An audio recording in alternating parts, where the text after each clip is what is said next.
CM का मतलब कांग्रेस के लिए चीफ मिनिस्टर नहीं, करप्ट मिनिस्टर ही था। पहले ये तो स्थापित करें कि पैसा भूपेश बघेल को मिला। मनी ट्रेल कहाँ है? नगद पैसा तो असीम दास के यहाँ मिला। कांग्रेस और बीजेपी के बीच ये जुबानी जंग छत्तीसगढ़ के पूर्व सीएम भूपेश बघेल को लेकर हो रही है। दरअसल महादेव सट्टा ऐप मामले में छत्तीसगढ़ के पूर्व सीएम भूपेश बघेल अब फंसते नजर आ रहे हैं, क्योंकि भूपेश बघेल के नाम का जिक्र तो पहले भी आरोपी ने किया था और अब चार्जशीट में भी पूर्व मुख्यमंत्री भूपेश बघेल का नाम शामिल किया गया है। अब उनको जल्द ही समन भेजा जा सकता है। आपको याद ही होगा, आरोपी असीम दास ने दावा किया था कि घोटाले का पैसा चुनाव के दौरान बघेल को भेजा गया था और तो और मुंबई से इस केस में पहली गिरफ्तारी भी हो गई है। वहीं अपने ऊपर लगे आरोपों पर भूपेश बघेल ने सफाई देते हुए ईडी पर कई गंभीर आरोप लगाए हैं और दावा किया है कि आरोपियों पर दबाव बनाकर उन्हें फंसाने की साजिश रची जा रही है। भूपेश बघेल ने सोशल मीडिया प्लेटफॉर्म एक्स पर कहा, ईडी साजिश के तहत लोगों को गिरफ्तार करके उनके खिलाफ बयान दिलवा रही है। बघेल ने कहा कि ईडी ने अपने सप्लीमेंट्री चार्जशीट में जिस तरह से मेरा नाम लिखा है वो पूरी तरह से राजनीतिक षड्यंत्र का हिस्सा है।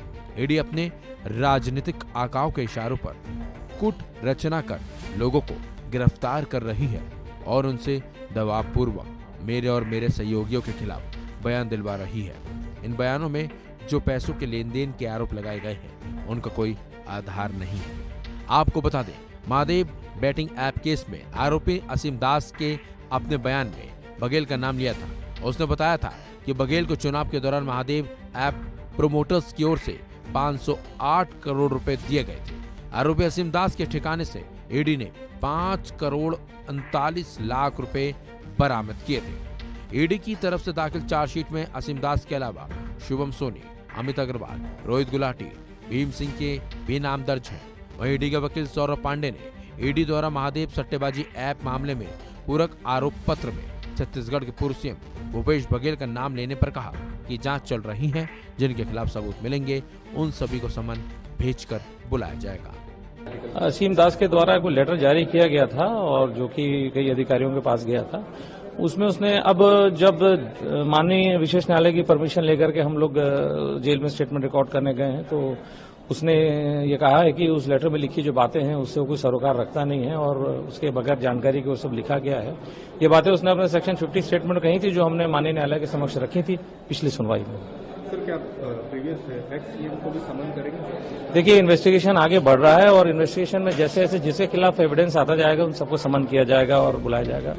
वहीं इस मामले पर बीजेपी का कहना है कि कांग्रेस की जहां पर भी सरकारें रहीं वहां पर उन लोगों ने केवल लूट मचाने का काम किया। जहां तक छत्तीसगढ़ की बात है तो हम तो पहले दिन से कह रहे थे कि छत्तीसगढ़ में केवल गोबर घोटाला, गोथान घोटाला, डीएमएफ घोटाला, पीएससी घोटाला नहीं, शराब घोटाला ही नहीं, बल्कि सट्टा के घोटाले में भी महादेव के नाम को भी नहीं बख्शा गया है।